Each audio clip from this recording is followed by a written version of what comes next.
the body abroad, which has been a controversial issue over the years and decades. The Sharia stipulates that as much as can be helped, we should bury the body as quickly as possible and with the minimum harm to the body as possible. Now, when the situation with embalming is concerned, where embalming is a necessity for sending the body abroad, I have heard some people say that they don't do embalming anymore, but most authorities require embalming for various reasons of time and length of time and issues. Yeah, I will. I'm coming. That's why Sharia stipulates that avoid embalming as much as possible. I'm coming to that. If it was the express wish of the deceased or their immediate family, even after having explained that Sharia says that it should be buried as quickly as possible, and also minimum harm and disruption should come to the body. Even after explaining that, they insist on having the body embalmed for export. Embalming actually involves removing through this large vein in the neck, removing all the blood and replacing it with embalming fluid, which is a preservative, so that it slows down the decaying process of the body, allowing several hours, days to transport the body back to its original country. But taking out all the blood and then infusing this fluid into the body obviously is a disruption and interruption to the body, which is against advice of the Sharia. Secondly, again, is a point of discussion, removing the blood from the body. Does that constitute sort of a interruption, because the body should be left alone and nothing should be removed? Some people consider blood to be an organ of the body, so removing that again is not allowed. So these discussions can go on, and debates have occurred with alims and scholars about this. But to cut a long story short, must persuade the next of kin, the family, to have the body buried as close to its point of death as possible and avoid embalming as much as possible. But if embalming is done, then the process has been refined over the years. In the old days, they used to remove a lot of the visceral organs because they are the ones that perish, start to rot and decay first. And then the blood was taken out, fluid was introduced and left for a while for the fluid to infuse throughout the body. So it was a much more disruptive process than it is now. Nowadays, literally, because journeys are so fast these days, is literally taking out the blood, infusing it with fluid, and the process can continue of packaging and dispatch. So it's not so bad as it used to be in the old days. So we're heading towards more Sharia and compromising and accommodating Sharia, even by embalming and only introducing the fluid rather than taking anything else out. Okay, any other questions? So basically this process you can do it, or is it supposed to be done by hospital? No, there are specific funeral directors who specialize in embalming for exporting the body. Again, this will be directed and advised where and how by these companies which take care of the whole package.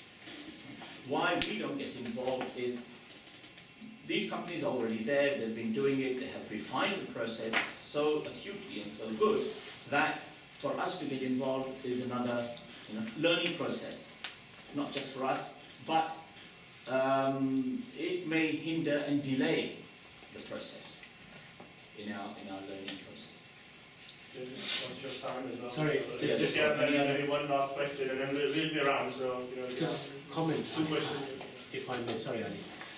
On the issue of taking the bodies abroad, why outside sources are used? Because they do beginning to end process. Literally, it's a phone call, and they take the body and the whole embalming and the exporting, the documentation, the embassy regulations. All these things are done by that particular funeral director. Therefore, for the Idara or any other organisation to get involved, it doesn't happen. Just on the issue of exporting the body, I mean, I had a situation a few months ago, as you know, with Dr. Hani, who died, and his family wanted the body to go to Najaf. Therefore, you can't argue with that. It's, even to persuade otherwise, I think would be grossly unjust. Therefore, a situation where people want to bury the body at a religious location, then of course, it has to be done. There have been occasions where bodies have been taken to Pakistan, where I understand there's a facility from the Pakistani government which provides free passage to the shipment of the body of the individual who dies here. And a similar situation with Iraq as well. If it's an Iraqi national, the Iraqi government pays for the shipment of the body. So there are certain facilities from different countries that are available for their nationals to get the benefit of, if you like. Thank you. So, I missed out one important stage, if I may just take 2 more minutes. Another alternative is if the person died at home. There are certain rules and regulations slightly different from the hospital where it's important to mention. If the person dies at home, if they contact us, our first duty is to call or get the next of kin to call their GP, who will then take over the process of dealing with the deceased and the body. The GP will come and certify the death,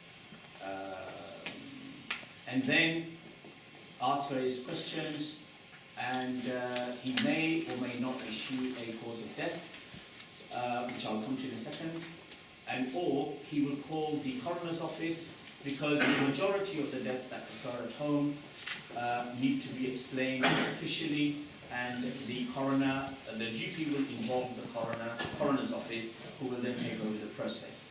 They need to establish if the patient was under the direct care of a hospital or the GP in the last 14 days. If they were under the care for a particular condition or disease in the last 14 days, then if they were under the care of the GP will issue a cause of death certificate, and the process I said earlier will proceed. And if there was no care involved of the patient before his death within the last 14 days, either by a hospital or the GP, then the GP is obliged to inform the coroner, and the coroner informs the social services to have the body removed to either the coroner's mortuary or the local hospital mortuary. And the coroner will order a post-mortem, and the process again is the same as what I've explained before. They will issue a certificate after the post-mortem, and then the body can be collected from the mortuary from then on. Now, the reason why they have to have a 14-day treatment sort of stipulation is that various people die at home for various reasons, various causes, either old age, through no illness. Secondly, they may have suffered an illness, short-term or long-term. Even after people have died at home through short illness or long illness, if they have not been seen by a hospital doctor or a GP despite their illness, that again is a coroner's case required by law to establish the cause of death. Yeah, people say, oh, they've had cancer, they've had a kidney problem, they just died of old age. What is the problem? Why is there a need for post-mortem? But the actual cause of death at the time may not be necessarily due to their illness. So that's why it's required by law for the coroner to take over and conduct a post-mortem. Okay, any question on that? Yeah, my question is related with the burying or exporting the body. What rules are applied for the international immigrant who is basically not a citizen Resident here. of the country? Right. So is it easy, suppose if he or she had a will that they need to be get buried over here, if they're a student. So is it easy to fetch the body if she met with an incident like police? So is it easy to fetch the body from the police station and just get buried over here? No.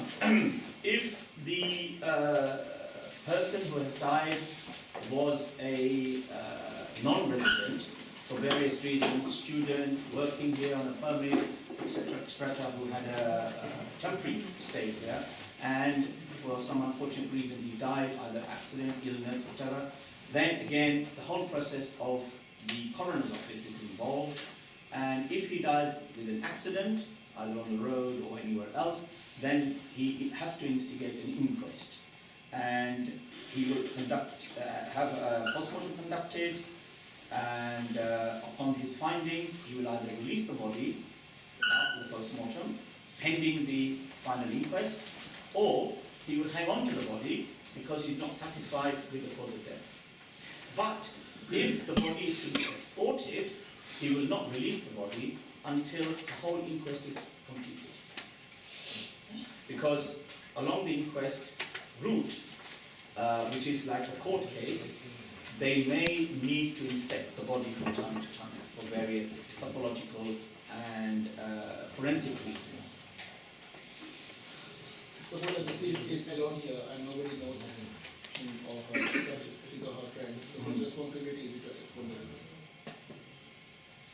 Well, us as coordinators have a duty to contact the next of kin where he came from, where the person came from, and ask his friends or whoever he lived with or had association with, or if he was a student at his university, college, wherever, to liaise with the next of kin, because they must have contact details of the next of kin. So they will have to liaise and contact them. But obviously we're here to assist as much as possible, so that whatever their wishes are will be completed. So if you can just have the question at the end to come back to see the candidate, thank you. Okay. Long.